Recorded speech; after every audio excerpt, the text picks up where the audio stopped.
Good morning बच्चों। हम लोग समीकरण पढ़ रहे थे, दो चर वाले रैखिक समीकरण। तो उससे रिलेटेड कुछ चीज़ें हमने बताई थी, आप उनको कैसे हल करते हैं। दो मेथड बताए थे, एक तो आपका ग्राफिकल मेथड था, ग्राफ खींच के कैसे उनको सॉल्व करते हैं, और एक मेथड और बताया था कि उसकी कंपेयर करके, जो उनके कोफिशिएंट होते हैं उनकी कंपेयर करके कैसे उसके सॉल्यूशन बताते हैं कि वो अद्वितीय हल होंगे, कि कोई भी हल नहीं होगा, या अनंत हल होंगे। तो उसी से रिलेटेड कुछ क्वेश्चंस करने जा रहे हैं, उनको समझने की कोशिश करिए। जैसे पहला क्वेश्चन है कि ग्राफ खींच के कैसे सॉल्व करते हैं। यहाँ पे दो समीकरण दिए थे, तो दोनों को अलग अलग हम लोग सॉल्व करेंगे। तो पहले समीकरण को लिखा, y बराबर समीकरण को एक प्रतिस्थापन कर लिया, y की वैल्यू निकाल ली x के रूप में, ये आ गया।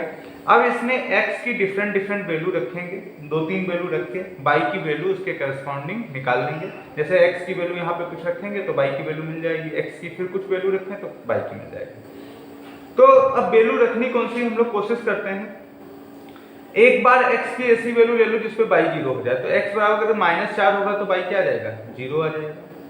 फिर x बराबर हमने 1 रख लिया तो आ गई वैल्यू, और y बराबर x बराबर 6 रख लिया तो y की वैल्यू आ गई। तो अब वैल्यू हम लोग इस टाइप से देखो, यहाँ पे एक रखा, फिर 2 क्यों नहीं रखा। अगर 2 रखते तो 2 × 8 16 24 हो जाता, 24 को 5 से भाग देते तो दशमलव में आता, तो उसको ग्राफ बनाने में थोड़ा मुश्किल होता।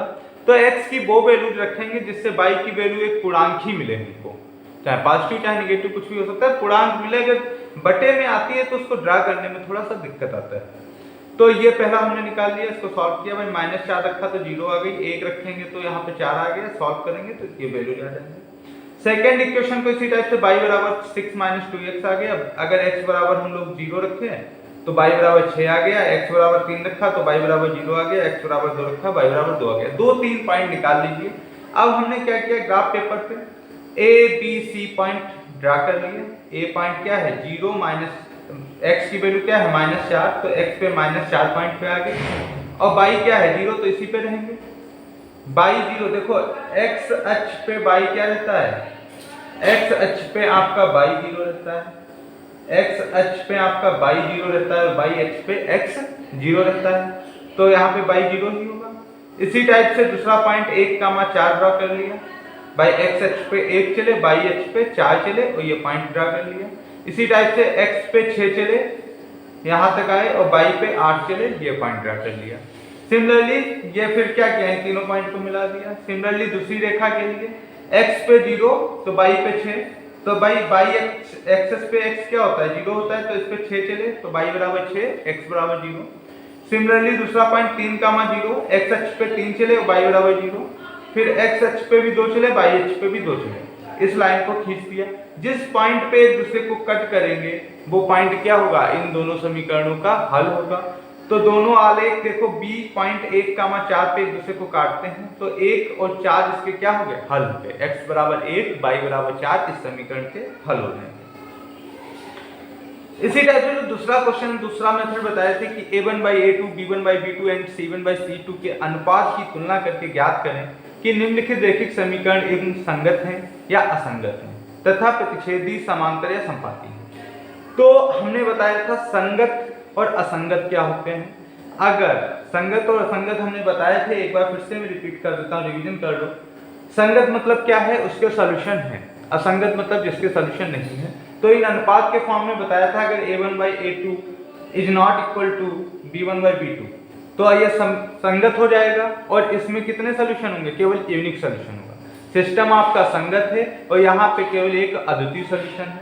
अगर a1/a2, b1/b2 और c1/c2 तीनों बराबर हैं, तब भी आपका सिस्टम क्या हो जाएगा, संगत हो जाएगा, और यहाँ पे आपके अनंत सॉल्यूशन होंगे, अनंत हल होंगे।